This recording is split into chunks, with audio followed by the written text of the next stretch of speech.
Subscribe कीजिए Rajiv Dixit speech channel को और दबाएं बेल का आइकन ताकि आपको मिल सके वीडियो सबसे पहले। हमारे बाहर के देशों के खिलाड़ियों के बारे में से एक के बारे में जानकारी मुझे है बहुत पक्की और गहरी। बोरिस बेकर नाम का एक टेनिस प्लेयर, वो बहुत सारे यूरोप के और अमेरिकन कंपनियों के विज्ञापन करता रहा हेल्थ टॉनिक के। एक बार बोरिस बेकर को पूछा गया कि आपकी जो सर्विस करते हो टेनिस में, आप जानते हैं बॉल को रैकेट से मारना है तो बहुत तेज स्पीड से जाती है, तो उसकी स्पीड कितनी है? तो उसने कहा 135 किलोमीटर घंटे की स्पीड है। माने भारत में राजधानी जिस गति से जाती है उस गति से बोरिस बेकर बॉल मारता है टेनिस के रैकेट से। तो पूछा गया कि ये ताकत कहां से आई है? तो उसने कहा केले में से आई है। बोरिस बेकर ने ऐसा जवाब दिया कि केले में से आई है। तो जो पूछने वाला पत्रकार था उसने कहा क्या बोला? उसने कहा केले में से आई है, मैं बचपन से केला खाता हूं। और बोरिस बेकर ने बताया कि जब भी टेनिस का मैच मैं खेलने के लिए जाता हूं तो ढेर सारे केले भर के मेरे बैग में रख के लेके जाता हूं। मैच जब चलता है टेनिस का तो आप जानते हैं कोर्ट चेंज होता है हमेशा, एक बार इस कोर्ट से खेलेंगे दूसरी बार। तो वो कहता है कि कोर्ट चेंज करने का समय उतने में मैं 2 केले खा लेता हूं, फिर खेलता हूं, फिर 2 केले खा लेता हूं, फिर खेलता हूं, फिर 2 केले खा लेता हूं। उन्होंने कहा ये ताकत तो केले में से आई है। तो फिर उसको कहा गया कि फिर वो विज्ञापन जो करते हो आप हेल्थ टॉनिक्स का, उसने कहा वो तो पैसे के लिए करता हूं, खाने के लिए थोड़ी करता हूं। खाता तो केला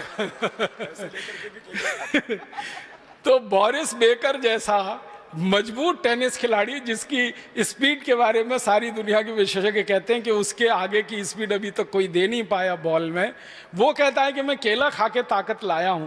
तो आपके पास आने वाले मरीज को ये कहानियां सुनाइए, बोरिस बेकर की कहानी सुनाइए, ये सब क्रिकेट खिलाड़ियों के बारे में बताइए कि ये अपनी जिंदगी में साधारण चीजें खाकर असाधारण बने हैं। क्योंकि पोषकता उन्हीं चीजों में है जो सस्ती हैं, बहुत महंगी चीजों में पोषकता नहीं है। हमारे देश के साधारण जो नागरिक हैं उनके दिमाग में एक वायरस घुस गया है। इस वायरस को आप सभी चिकित्सक निकाल सकते हैं अच्छे तरीके से। वो वायरस है कि जितनी महंगी दवा उतनी अच्छी, जितना महंगा ताकत का टॉनिक उतना अच्छा, जितना ज्यादा फीस ले डॉक्टर उतना अच्छा।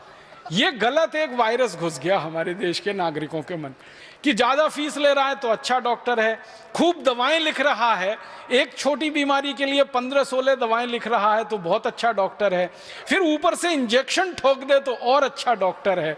ये वायरस आप निकाल दीजिए, ये वायरस निकालने में आप बहुत बड़ी मदद कर सकते हो। हमारे देश का साधारण गांव का गरीब आदमी, किसान, मजदूर जब डॉक्टर के पास जाता है, मैंने देखा डॉक्टर साहब इंजेक्शन लगा दो। अब डॉक्टर साहब मना कर रहे हैं कि इंजेक्शन की नहीं लगा दो, आप जरूरत नहीं है, फिर भी लगा दो, चाहे पानी का ही लगा दो आप, तो उसको मन में संतोष हो जाए। लेकिन वायरस ऐसा घुस गया। मेरी आपसे विनम्र प्रार्थना है कि मरीजों को आप सिर्फ चिकित्सा दे रहे हैं इतना ही नहीं है, मरीजों को थोड़ी शिक्षा भी दे दीजिए, उनको एजुकेट भी कर दीजिए तो बहुत बड़ा काम हो जाए।